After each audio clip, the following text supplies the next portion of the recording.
बोलूंगा जरूर मैं, मगर थोड़ा बोलूंगा उसको पूरा समझ लियो, समझदार हो। इशारा, वो बेटा कितना खराब होगा जो अपनी माँ पे गलत नजर डाले। इशारा समझ गया? गलत नजर डालने को पूरी बात समझ लो, ठीक है? वो बेटा कितना खराब होगा जो अपनी माँ के साथ गलत हरकत करे। क्या उससे ज्यादा नालायक कोई हो सकता? बोलो, कितना खराब होगा, कितना बुरा होगा, कितना नीच होगा, और इससे खराब मेरे पास जुमले नहीं है। वो बेटा जो अपनी माँ के साथ गलत हरकत करे, ठीक है? तुमने देखा 5% है। आप कहेंगे यार ऐसे तो नहीं सुना, मैं बताऊं, तुमने सूद और ब्याज का नाम सुना? किसका बोलो? सूद और ब्याज। प्याज मत समझ लियो, प्याज, ये दोनों हराम है। प्याज की बात नहीं कर रहा, सूद और ब्याज नहीं कर रहा हूं। क्या कहो हजरत, प्याज बता गए। सूद और ब्याज, लेने वाला, देने वाला, खाने वाला, खिलाने वाला, कारोबार करने वाला। कितने लोग हैं जुआ खेल रहे, कितने लोग हैं सट्टा खेल रहे, कितने लोग पैसे दे रहे हैं सूद और ब्याज पे। 10 दे दिए फसल में 12 लेंगे, 12 दे दिए फसल में 15। बोलो होता नहीं होता? तुम लोगों के पास जमीन होगी, जमीन फिराओ देते। सुनो, सूद और ब्याज, नबी फरमाते हैं इसका जो गुनाह है, इसका जो पाप है, इसका जो जुर्म है, उस गुनाह के, सूद और ब्याज का जो गुनाह है उसके 70 हिस्से हैं, 70 दर्जे हैं। एक दर्जा इतना बड़ा, इतना बड़ा, इतना बड़ा, सारे के सारे दर्जे रखे हुए सूद और ब्याज के। नबी फरमाते हैं उन 70 दर्जों में सबसे छोटा वाला, सबसे छोटा वाला दर्जा, उसका गुनाह, उसका पाप ऐसा है जैसे सगे बेटे का मां के साथ जिना। कितने लोग हराम का लुकमा खाते। आज के बाद प्यारे सट्टा नहीं, जुआ नहीं, हराम का लुकमा नहीं। ये मौजू ऐसे हैं जो 3-3 दिन एक मौजू पे मुझ जैसा कम इल्म बोल सकता है, तो फिर इन बड़े बड़े उलमा का क्या होगा? मुझ जैसा थोड़े से इल्म वाला कई दिन बोल सकता है, मगर एक आखिरी हदीस सुनाता हूं, आखिरी, ताकि तुम्हारा काम होता चला जाए। वो लोग जो सूद का कारोबार करते हैं, ब्याज का कारोबार करते हैं, अल्लाह और रसूल के वास्ते, खुदा के वास्ते, आज के बाद दाल से खा लेना, चटनी से खा लेना, नमक से खा लेना, रूखी खा लेना, मगर हराम का लुकमा पास में आने नहीं। मुबारकबाद के लायक है ये कमेटी वाले, इन्होंने ये जलसा किया और तुम तक ये पैगाम पहुंच रहे हैं। कुछ बच्चे ऐसे भी होते हैं कि जो नाच गाने की महफिलें होती, मगर ये अच्छी महफिल कराइए, ना जाने कितने लोगों में सुधार होगा। और सुनो, एक कपड़ा होता है, कपड़ा, इसे बात बताता हूं। चोर अगर चोरी कर ले तो तुम उसे सजा दोगे या इनाम दोगे? बोलो, सजा, पकड़वा दोगे। अगर उग्रवादी आगे तुम्हारी कार घेर ले तो तुम उन्हें इनाम दोगे? मगर सोच बदलनी पड़ेगी। क्या बदलनी पड़ेगी? मैं बताऊं, तुम्हारे यहाँ शादी तो होती होगी, तभी तो बच्चे अल्हम्दुलिल्लाह, और शादी सुन्नत भी है, करना भी चाहिए। बच्ची जवान हो जाए, टाइम 17-18 साल की हो, जब देखा कि बच्ची जवान है तो उसका रिश्ता करके शादी कर दिया करो। जो लोग लड़के वाले हैं बहुत ज्यादा जहेज मत मांगा करो। समझ में आ रही है? कुछ लोग बहुत मुंह फैलाते हैं। अल्लाह ताला तुम्हें अपने दर से देगा, मौला ताला तुम्हारे घर में बरकतें अता फरमाएगा, मगर किसी के दिल को मत दुखाना। सुनो जो बता रहा था मैं, जब शादी हुई तो शादी में क्या होता है? दूल्हा मियां गए तो दूल्हा मियां की जूती चुरती है या नहीं? चुरती है। दूल्हा मियां जूती चुरती है। दूल्हा मियां के जूते चुराए जाते हैं। दूल्हा मियां के जूते चुराए जाते हैं या नहीं? बोलो, चुराए जाते? मैं समझा इधर नहीं होता, हमारे इलाके में होता। हाँ, कौन चुराएगी? छोटी बच्ची या बच्चा, साली या साला, ये तो चुराएंगे। जूती चुराई, डिमांड 10,000 रुपए। दूल्हा मियां कह रहे 8, दोनों में झगड़ा, नहीं 10 लूंगी, वो कह रहे 8 दूंगा। इसी उसमें एक चचा मियां आए बुजुर्ग, वो बोले ऐसा करो, खत्म करो यार झगड़ा, 9 दे दो, 9, एक तुम छोड़ दो, एक तुम बढ़ा दो। अरे दो यार, ये तो बच्चों का हक है, हक दिया जा रहा है। अल्लाह के बंदो, इन चचा मियां से पूछो, चोर का हक जानते हो क्या? बोलो, अगर इस्लामी हुकूमत है तो अस्सारिकु वस्सारिकतु फक्तौ ऐदियहुम, चोर और चोरनी का हाथ काटो। इतने में दूल्हा मियां के अब्बा बोले नहीं, खुशी से 10,000 रुपए, खुशी से दूंगा, 10,000 चोर को दिए, खुशी खुशी। दुल्हन को लेके गाड़ी में बैठे, बच्चों ने कार घेर ली, घिरती है, कार घेर ली, 10,000 फिर 9 पे अटक गई। दूल्हा मियां के बाद 10,000 दे दिए।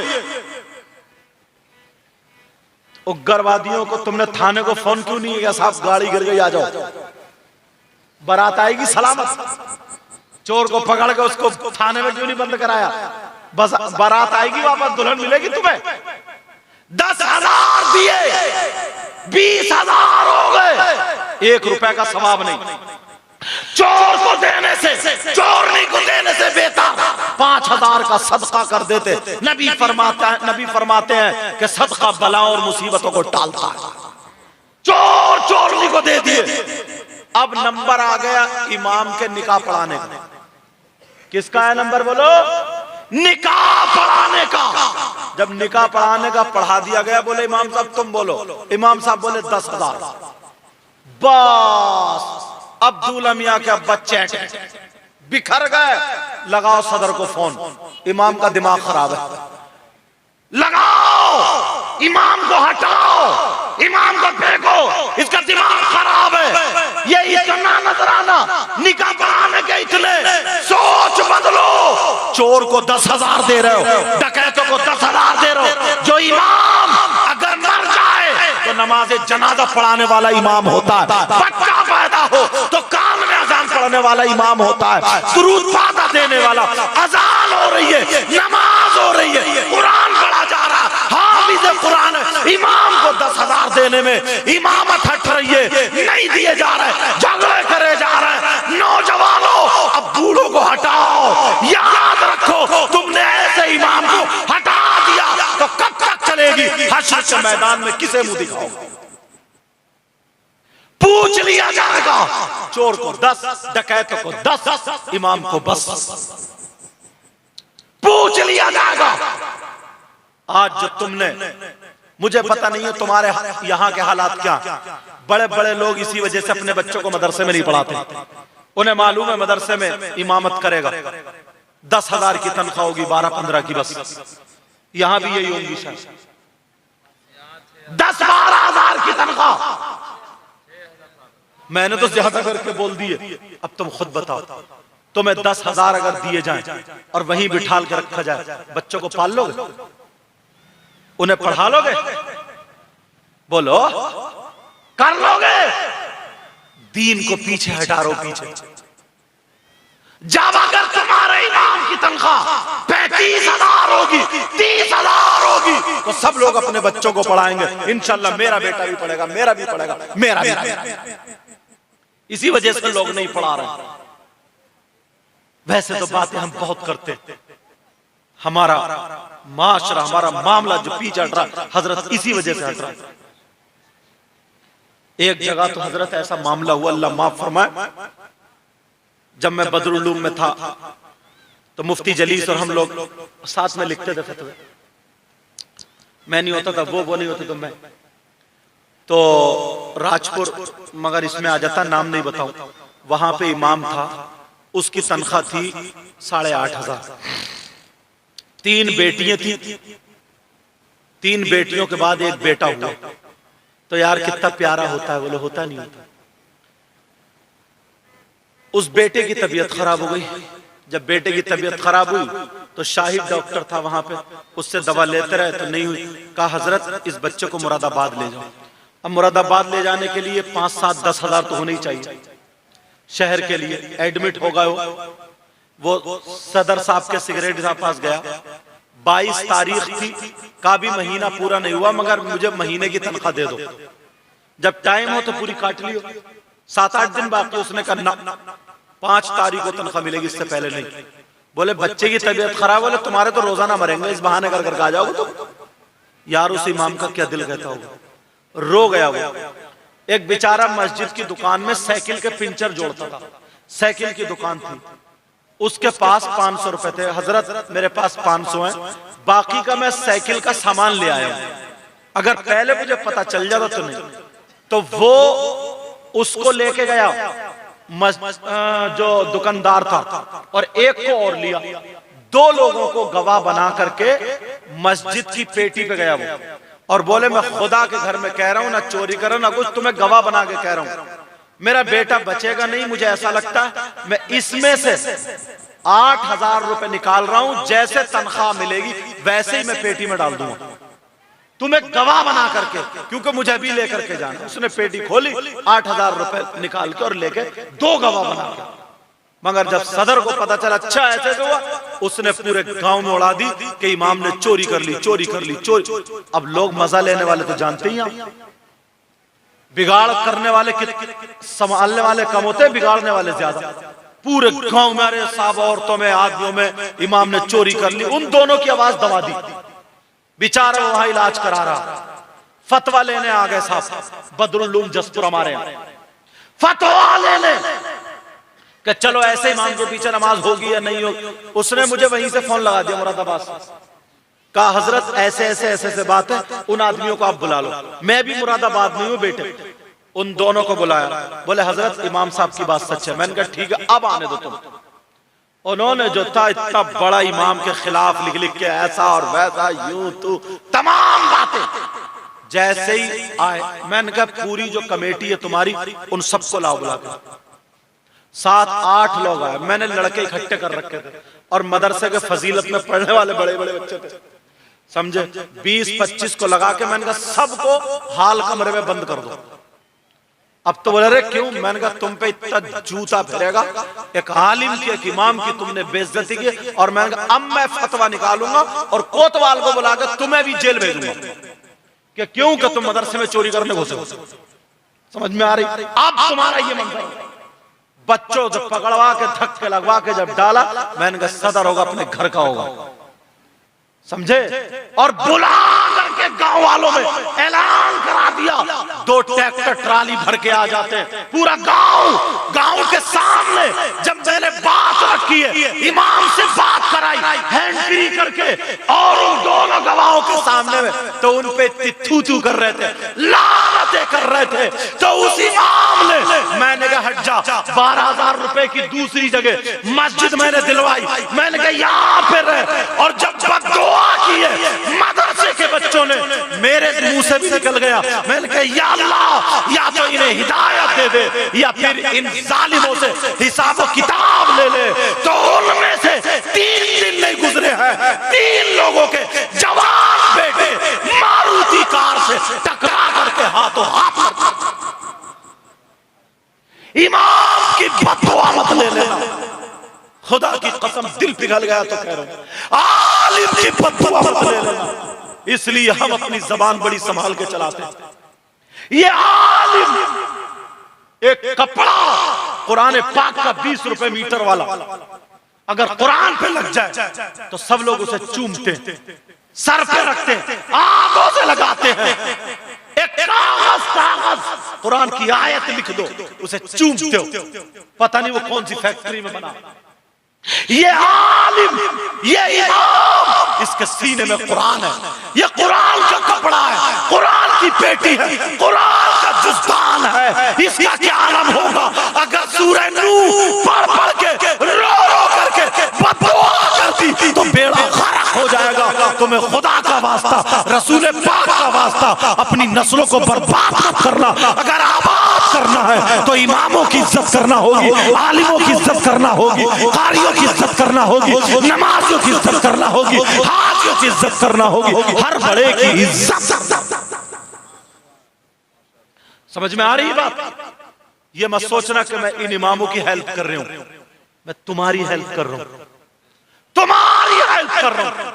एक शख्स ऐसा था, बात आ रही है तो कह दूं, बुलंदशहर की बात है, बड़ा घराने का था, लफंगे लोग दो चार रहते थे, तो मजमे में हंसी मजाक फिरते, और वो सब अरे मौलाना लोग ऐसे ऐसे भगते रहते हैं, यूं तू तमाम बातें, समझे। हर दूसरे तीसरे दिन इमाम का कोई ना कोई मुद्दा लेकर बैठ गया।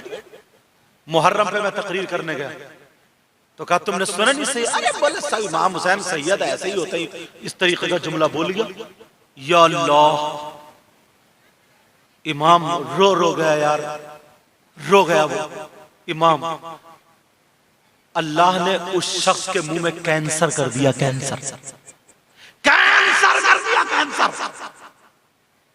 फिर भी पैसे वाला था, इलाज कराता रहा, जीवी पंत दिल्ली में कराता रहा, डॉक्टरों ने फेल कर दिया, आखिरी स्टेज पे अब नहीं संभलेगा। उसके बाद अमेरिका और जने कहां से डॉक्टरों की मीटिंग ली, पैसे वाला, दौलत वाला, अकेला था। हिंदू गैर मुस्लिम डॉक्टर था एक अमेरिका, उसने कहा सुनो, इसकी कोई दवा नहीं है, तुम्हारे यहाँ जो गुरु होते हैं ना, गुरु उसका मतलब था इमाम, आलिम, जो गुरु होते हैं, और तुम्हारे यहाँ जो बुक होती है, बुक उसका मतलब था कुरान। अगर वो पढ़ पढ़ के फूंक दे, वो बता दे, दुआ कर दे, जो फकीर होते हैं फकीर, अगर वो दुआ कर दे तब तो ठीक हो सकते हो, वरना कोई और इलाज नहीं। अब आया वो रोता हुआ इमाम साहब के पास, हजरत मैंने ऐसे ऐसे कह दिया था, मुझे माफ कर देना, हजरत मैं नहीं बचूंगा, बचा लो, हजरत दुआ करा लो, यूं कर लो, तू कर लो। उसने मुझे फोन किया, मैंने कहा बेटा अल्लाह ताला 100 कत्ल करने वाले को माफ कर देता, तुम भी माफ कर दो, माफ कर दो, कोई बात नहीं, इंसान। कारी साहब ने, इमाम साहब ने माफ कर दिया, मगर कहा सुनो शर्त है। कहा क्या? 5 वक्त की नमाज पढ़ोगे, आज के बाद किसी भी आलिम, इमाम, किसी नमाजी, किसी हाजी, किसी बड़े को बुरा नहीं कहोगे। बोले ठीक। नमाज पढ़ता रहा। मैंने तकरीर की थी कुरान में, कुरान जो है उसमें हर चीज का बयान भी है और हर बीमारी की शिफा भी है। वनुनज़्ज़िलु मिनल कुरआनि मा हुवा शिफा, इस पे बोल रहा था हजरत ने। जब इस पे बोला मैं तो उसने सुन लिया, तो उसने कहा यार ऐसे ऐसे ऐसे ऐसे कुरान में ये भी तो होगा। कुरान में मैंने कहा, उसने मुझसे पूछा, मैंने कहा हाँ बेटा ऐसा करना, तुम 5 वक्त की नमाज के बाद 11 मरतबा कुल औज़ु बिरब्बिल फलक और कुल औज़ु बिरब्बिन नास पढ़ के फूंकते रहना। उसने जब दम करना शुरू किया इमाम साहब ने, तो उसका खून जो रिश्ता था ना वो बंद हो गया। अरे उसे रिलीफ मिला, बड़ा खुश हुआ और नमाजें पढ़ने लगा। वो 6 महीने ठीक रहा, मगर 6 महीने के बाद समझे, अब वो ठीक हो, ऐसा लगा ठीक होने लगा। अब सुनो, हाँ उसने सोचा, हाँ हजरत, उसने सोचा कि अब मुझे शादी कर। जो उसकी बीवी थी ना, उसने प्यार से शादी की थी। आजकल ये प्यार का भी बहुत बड़ा भूत चल रहा, भूत, इसमें भी कमी तुम्हारी। हमने और तुमने अपनी बेटियों को जो मोबाइल दे दिया ना, तो इस मोबाइल के जरिए कहीं कहीं बात हो जाती है, कोई किसी से टचिंग, कोई मतलब गलत रास्ता अपना लेती है। घर से भाग गए, निकाह हो गया, प्यार हो गई, माँ बाप को धमकी दी, शादी हो गई। इस तरीके की होने के बाद उसने भी, मैं इधर जाना नहीं चाह रहा, उसने भी पैंट शर्ट वाली दिल्ली से जो लड़की 2-4 लड़कों से और बात करती थी और गाड़ी चलाती थी, जब उसने देखा मेरे शौहर को कैंसर, वो छोड़ के भाग गई। अब उसने परेशान था, उसने कहा सैयद साहब से फोन करके पूछो कि मैं शादी करना चाहता हूँ। उसने मुझसे फोन किया, मैंने कहा तुम्हारे यहाँ अगर कोई बेवा हो, उसकी 35-36 साल उम्र होती है जरा, मैंने कहा कोई 35 या 40 साल की लड़की हो जो बेवा हो, और या बेवा की बेटी हो जिसके रिश्ते नहीं आते, उससे रिश्ता कर लो। उसके गांव में एक बेवा थी, उसकी 3 बेटियां थी। बड़ी बेटी की उम्र यही होती 35 या 40 के आसपास। उसने कहा वहां ऐसे ऐसे मेरे बारे में बता दिया, उसने ऐसे ऐसे निकाह करने।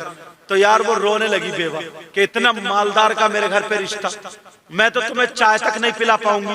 तो उसने कहा पूरा खर्चा मैं करूंगा, बस मुझे तुम्हारी बेटी चाहिए। और सुन्नत के तरीके पर 17 तारीख मेरे कहने से हो गई, मेरी तारीख खाली थी, जुमे का दिन था, मुझे निकाह पढ़ाने उसी का जाना था। मैंने वो तारीख लिखा दी। साहब वो निकाह हो गया और उस लड़के ने ऐलान कर दिया जो मेरी 2 साली रह गई है, जो भी दाढ़ी वाला नमाजी अगर इनसे रिश्ता करेगा तो 7-7 लाख रुपए उसके कारोबार के लिए दूंगा, जौन सी गाड़ी कहेगा वो दूंगा और घर दूंगा, जो अगर नमाजी और बादशाह इसका रिश्ता लेकर के आएगा सिर्फ और सिर्फ इनाम के तौर पे, इनाम के तौर पे दूंगा। रिश्ते उनके भी हो गए दोनों। अल्लाह, अब मैं निकाह पढ़ा के चला, तकरीरें मेरी बहुत सुनी जाती थी, बहुत तकरीर सुनी जा रही है। खैर कोई बात नहीं है, 6 महीने वो उसके घर में रही। जैसे ही रही तो अब वो फिर दोबारा हरा हो गया। जब हरा हुआ कैंसर, अल्लाह, अब तो और बीबी को उधर उम्मीद से हो गई 5वां महीना। मेरा इशारा समझ रहे हैं? 5वां महीना बच्चे की उम्मीद हो गई, 5वां महीना था। अब तो उसकी बीबी को पता चला कैंसर, तो बेचारी रोने लगी, कहने लगी अल्लाह तूने मुझे शौहर भी दिया और फिर मेरे शौहर को ये बीमारी, इतनी रो रो करके दुआएं करने लगी। जब उसने कहा अगर इजाजत हो तो मैं वजीफा पूछ लूं। जब मुझसे पूछा, कहा हुजूर कुरान में कोई ना कोई तो आयत होगी। मैंने कहा हाँ कुरान में आयत है, कैंसर की आयत सुन ले मेरी बहनें भी भाई भी। मैंने कहा हाँ आयत है, मगर अमल कर लो तुम। कुरान की आयत है, उलमा के लिए भी इजाजत भी है। बिस्मिल्लाहिर्रहमानिर्रहीम, अफला यअलमु मन खलक व हुवल लतीफुल खबीर। 2022 मरतबा इसकी तादाद। कितनी मरतबा पढ़ी जाएगी? 2022 मरतबा अव्वल आखिर दुरूद शरीफ एक ही जलसे में, मतलब एक ही बैठक में पढ़ के दवा पे या उस पे या पानी पे दम कर दो। इंशाअल्लाह 3 महीने नहीं गुजरेंगे, ठीक हो जाएगा इंशाअल्लाह। अगर ठीक ना हो तो हमारे पढ़ने में कमी होगी, फिर दोबारा 3 महीने का चिल्ला करें। समझ में आ रही है? मैंने बता दिया, मैंने कहा हाँ बेटा अगर तुम ये कर लो तो मैं बता रहा हूँ इंशाअल्लाह ठीक हो जाएगा। उसने जो था पूछ लिया, मैंने बता दिया। बोली कब पढ़ूं? मैंने कहा तहज्जुद में। वो लड़की तहज्जुद के बाद पढ़ने लगी। एक तो 5वां महीना था उसको, वैसे ही इस वक्त पे लड़की गिरी पड़ी रहती है, उसमें पानी की कमी हो जाती है, खून की कमी हो जाती है, खाना पीना ज्यादा नहीं होता, उठना बैठना ज्यादा नहीं होता। वो लड़की रो रो करके दुआएं कर रही है। मुहर्रम का महीना आ जाता है, रो रो के पंजतन पाक का, करबला वालों का वास्ता दे दे करके, सैयदा फातिमा का वास्ता दे दे करके दुआएं कर रही है। जब दुआएं करती चली जाती है, 21 तारीख आती है, लड़की कमजोर हो गई, लड़की को चक्कर आने लगा, लड़की संभल के खाना नहीं खा रही है। अब जब कमजोर हो जाती है, लड़की रात में कुरान शरीफ पढ़ के दुआ मांग रही थी, इसे चक्कर आया, आंखें बंद करके दीवार से टेक लगा लेती है, लेकिन कुरान से रोशनी निकलती है, हरे रंग की लाइट निकलती है। जैसे ही लाइट निकली लड़की के चेहरे पे पड़ी, और जब लड़की के चेहरे पे पड़ी लड़की की आंख खुल गई। लड़की ने देखा वही लाइट जो कुरान से निकल रही थी उसके शौहर के चेहरे पे चली गई, चेहरे से पड़ के पांवों पे नीचे को उतर जाती है। लड़की का कहना है मुझे हल्की हल्की नींद आने लगी, फिर मैंने जो थी दीवार से टेक लगाई और लेट जाती हूँ। जैसे ही दीवार से टेक लगा के बैठी थी तो एक खातून, उसकी आवाज आती है, खुशबू आती है, और आकर के मेरा मोढ़ा पकड़ के कहती है अरे तू मेरे बच्चों का सदका मांग रही थी, अरे उठ जा, जा, तेरा शौहर ठीक हो गया, ठीक हो गया, ठीक हो गया। इतना कहा उस लड़की की आंख, लड़की की आंख खुली, देखा तो खुशबू वहां कोई नहीं। अजान होने लगी, फौरन गई और शौहर के ऊपर गिर गई, कहने लगी मेरे सरताज तुम ठीक हो गए, तुम ठीक हो गए, तुम ठीक हो गए। वो समझ गई ये सैयदा फातिमा ही थी जो कह रही मेरे बच्चों का सरताज कहाँ ठीक हो गए। शौहर समझा इसके दिमाग का तवाजुन ठीक नहीं, क्योंकि ये बेचारी बहुत कमजोर हो गई, खा पी नहीं रही, टेंशन ज्यादा करे मेरे चक्कर। उसने कहा नहीं ठीक है चलो कोई बात नहीं मैं ठीक हो गया। 8 बजे दिन के कह रही है मेरे सरताज चेकअप करा लो जाके। मेरे सरताज अल्लाह और रसूल का क्या बीबी है यार, और आज की बद्दुआएं करती है अपने शौहरों के लिए, बद्दुआ करती है। कहती है जरा सी लड़ाई हो जाए तो कहती है या तो मैं इसका मुंह ना देखूं या यही मेरा मुंह ना देखे, मतलब या तो ये मर जाए या मैं मर जाऊं। ये है मेरी बहन। सोच ले, गौर कर, देख तुम्हारी तरफ देख रहा हूं मगर कह अपनी बहनों से रहूं। ये सोचे, गौर करे। अल्लाह। उधर वो कहने लगी मेरे सरताज तुम चले जाओ। उस लड़की ने नाश्ता नहीं किया, शौहर का नाश्ता करा दिया, ड्राइवर को लिया, जीवी पंथ पहुंचा। इधर बीबी दरवाजे पे खड़े होकर दुआ दे रही, कह रही अल्लाह मेरी लाज रख लेना, अल्लाह लाज रख लेना। घर में आई, उसे खाना याद नहीं आया, सैयदा फातिमा याद आ गई, कुरान शरीफ उठाया, सूरह त्वाहा सूरह नूर पढ़ी, दुआ करने लगी।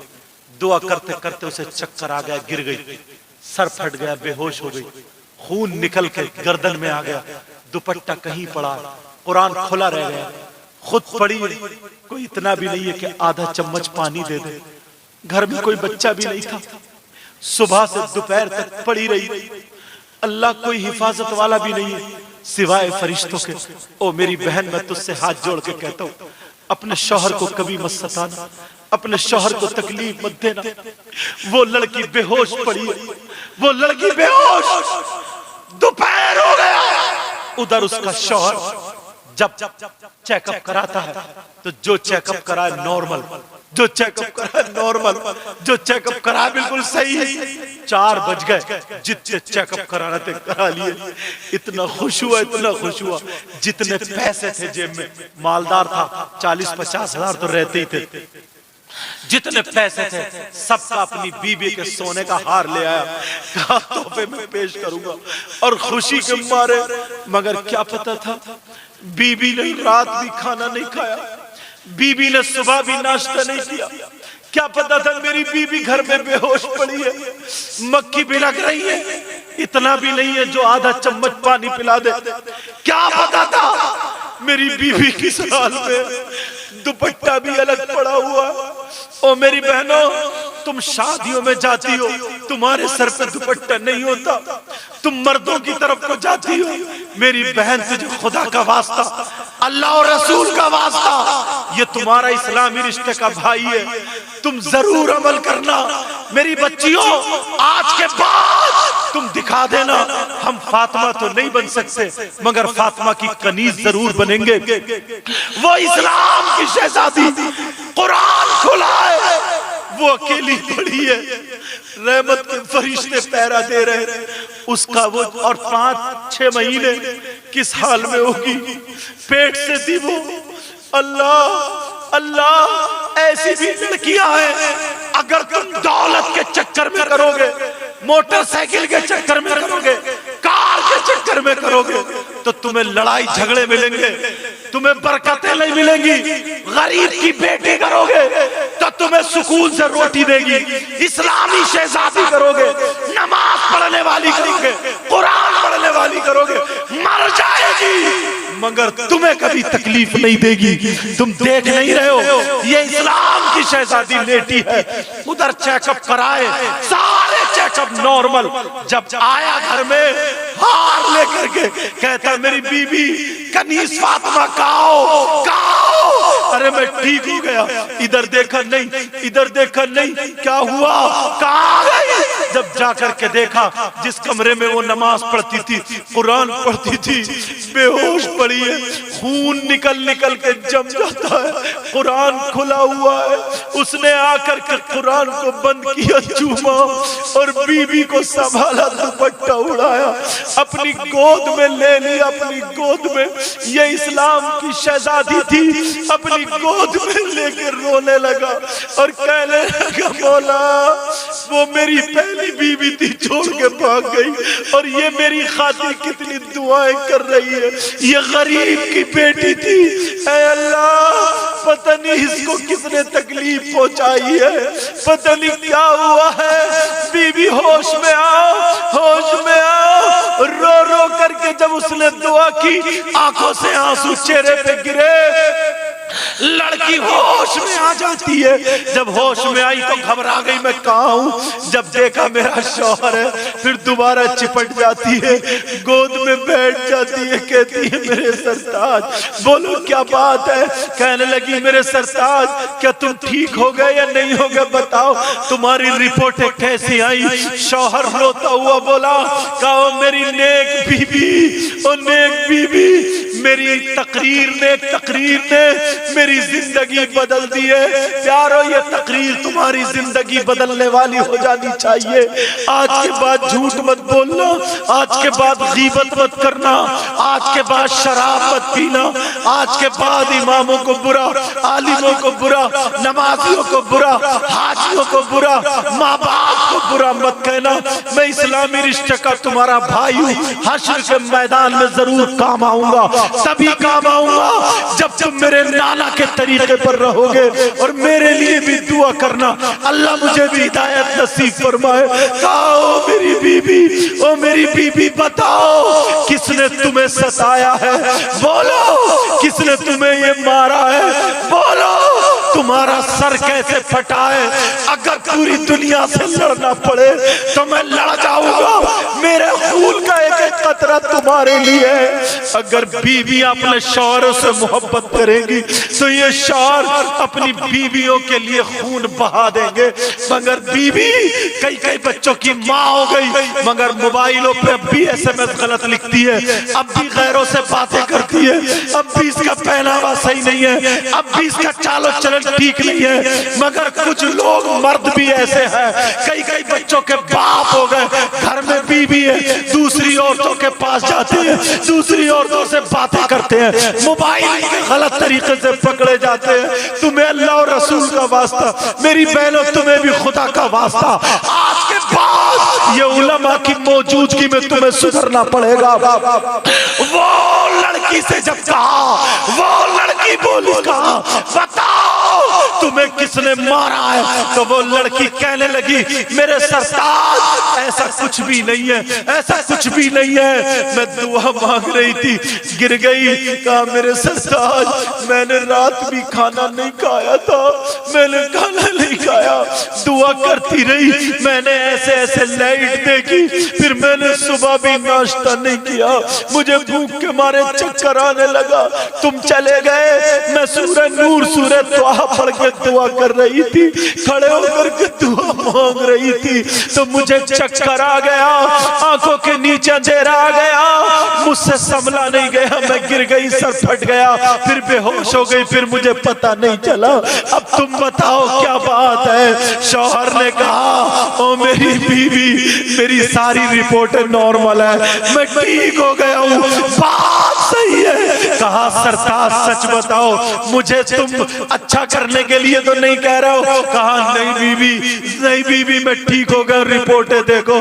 बीबी कहने लगी, मेरे सरताज 2 मिनट मुझे छोड़ दो। शौहर ने हाथ खोल दिए, सीधी नल पे गई, वुजू बनाया, मुसल्ला बिछाया, शुक्राने की 4 रकात नमाज पढ़ी और रो के कहने लगी, ऐ मौला तूने मेरी दुआ कबूल कर ली। और शौहर को आगे चिपट गई। चिपटने के बाद अल्लाह, शौहर ने कहा, मेरी बीबी देखो मैं तुम्हारे लिए क्या लाया हूँ। शौहर ने अपने हाथों से अपनी बीबी के गले में वो हार पहनाया और पहनाया, कहा ये तुम्हारे लिए है, इसकी मालिका तुम ही हो। अगर आज मेरी जेब में 10 लाख होते, तुम्हारे लिए 10 लाख का लाता, मैं तो पछता रहा था, पैसे थोड़े निकले, वरना इंशाअल्लाह तुम्हें सोने में लाद दूंगा। आज के बाद मेरे खून का एक एक कतरा तुम्हारे लिए है। बीबी बोली, मेरे सरताज बताओ इसकी मालिका मैं हूँ? कहा हाँ मालिका तुम हो। बीबी ने अपना हार उतारा, अपने शौहर का हाथ रखवाया और रखवाने के बाद कहा, मेरे सरताज मैं अपने शौहर की जान का सदका करती हूँ, जान का सदका करती हूँ, जान का सदका करती हूँ। बीबी ने वो हार सदके में दे दिया। जान के शौहर से बढ़ के कोई चीज नहीं है। उस बीबी ने वो अपने शौहर की जान का सदका गरीबों में बंटवा दिया। प्यारो ये है जिंदगी, प्यारो ये है जिंदगी। मेरे भाई आज के बाद इतने प्यारे हो जाओ, किसी आलिम, किसी हाफिज, कारी, इमाम, किसी को भी, नमाजी को, माँ बाप को कभी भी गलत नजर से मत देखना। अपनी जबान अच्छी करो, अपनी नीयत अच्छी करो, अपनी सोच अच्छी करो, चेहरे पे दाढ़ी रखो, नमाजों की पाबंदी करो। इतने प्यारे हो जाओ, इतने प्यारे हो जाओ, इधर से गुजरो तो सलाम, उधर से गुजरो तो सलाम, आपस में मेल मोहब्बत प्यार, ये सीना जो है ना, इससे मोहब्बत रसूल का मदीना बना लो। मैल कुचैल गंदगी जलन हसद कीना बगावत सारी चीजें हटा डालो और प्यारे ऐसे हो जाओ जैसे एक माँ बाप की औलाद। कभी किसी को तकलीफ मत दो, चाहे मुस्लिम हो या गैर मुस्लिम हो, तुम्हारे हाथ से जबान से आंख से कान से किसी से तुम्हें तकलीफ नहीं होनी चाहिए। किसी की बहन बेटी को मत तको, ये मत सोचो चाहे मुसलमान की बेटी हो या गैर मुस्लिम की बेटी हो, इज्जत सबकी इज्जत होती है। इस्लाम तुम्हें दर्स ये देता है कि नबी का जो गुलाम होता है वो नजरें नीचे करके चलता। बोलो मेरा साथ दोगे? बोलो